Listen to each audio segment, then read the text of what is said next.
Assalamualaikum warahmatullahi wabarakatuh. Perkenalkan, nama saya Salwa Aznabi. Saya akan mempresentasikan tugas latihan yang berjudul DFD atau disebut dengan Data Flow Diagram.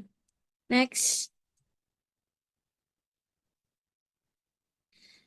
Data Flow Diagram atau DFD. Data Flow Diagram adalah alat yang digunakan untuk memahami bagaimana data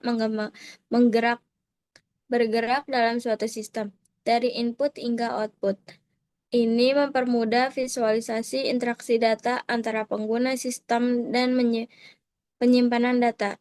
DFD membantu kita memahami apa yang terjadi pada data di berbagai proses tanpa harus memikirkan detail teknis. Bagaimana sistem tersebut dijalankan, DFD lebih berfokus pada apa yang dilakukan data dibanding bagaimana caranya. Next.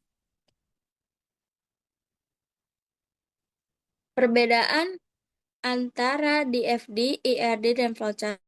Yang pertama ada proses. Proses merupakan bagian yang melakukan suatu dalam sistem, seperti dapur dalam restoran di sini. Data dimasak atau diolah, misalnya dalam sistem penjualan online, ada proses untuk menghitung total belanja pelanggan. Yang kedua ada penyimpanan data.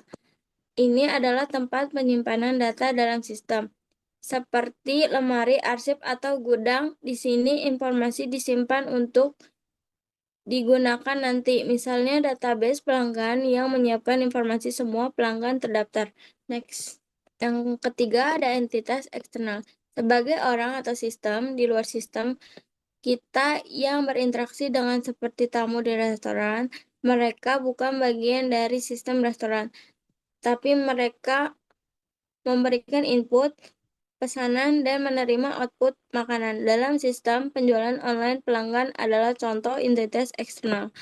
Yang keempat ada aliran data. Ini adalah jalur yang dilalui data saat berpindah dalam sistem, seperti pipa air yang mengalirkan informasi dari satu tempat ke tempat lain. Contohnya data pesanan pelanggan yang mengalir dari proses pemesanan ke proses pembayaran. Next.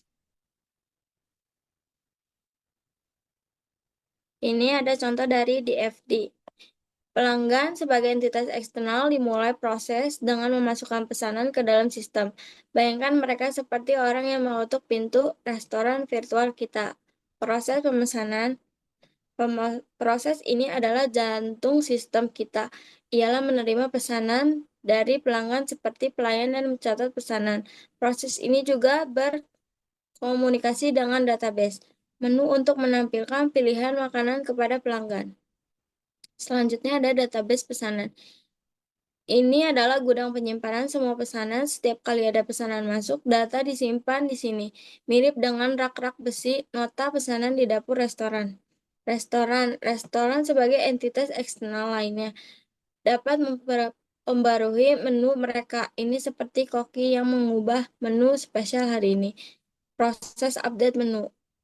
Ini menangani pembaruan menu dari restoran, memastikan pelanggan selalu melihat pilihan terbaru.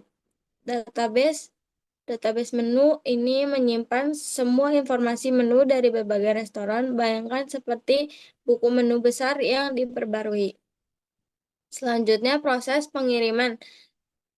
Setelah pemesanan dikonfirmasi, proses ini mengatur pengiriman. Ia berkomunikasi dengan kurir dan membarui status pesanan di database pesanan. Selanjutnya ada kurir. Entitas eksternal lainnya menerima informasi pengiriman dan memberikan update status. Mereka seperti mengantar pizza yang memberi tahu restoran ketika pesanan sudah diantar.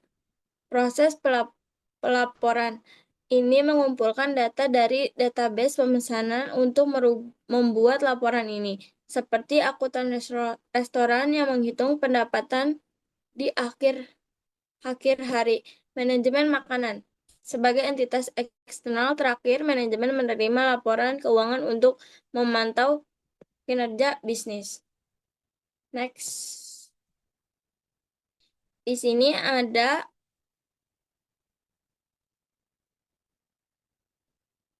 diagram aliran data atau DFD. Fokus diagram aliran dan transportasi data dalam sistem. Simbol-simbol yang digunakan ada lingkar proses. Panah aliran data. Selanjutnya, persegi panjang entitas eksternal.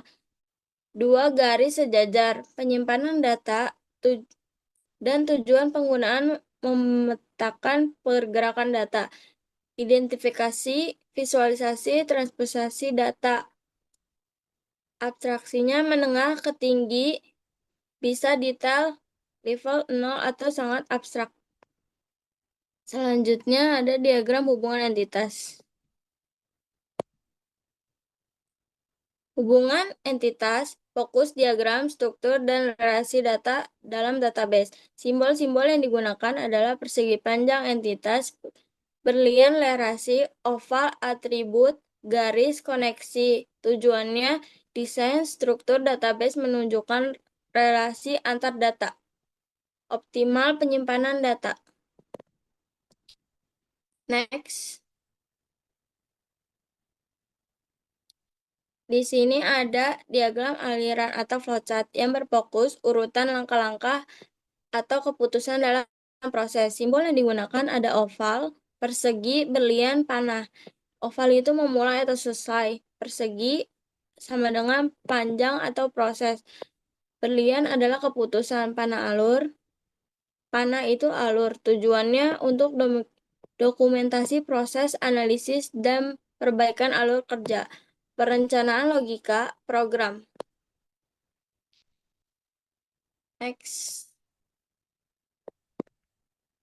Di sini ada IRD, contoh IRD dan contoh data flow diagram dan flowchart.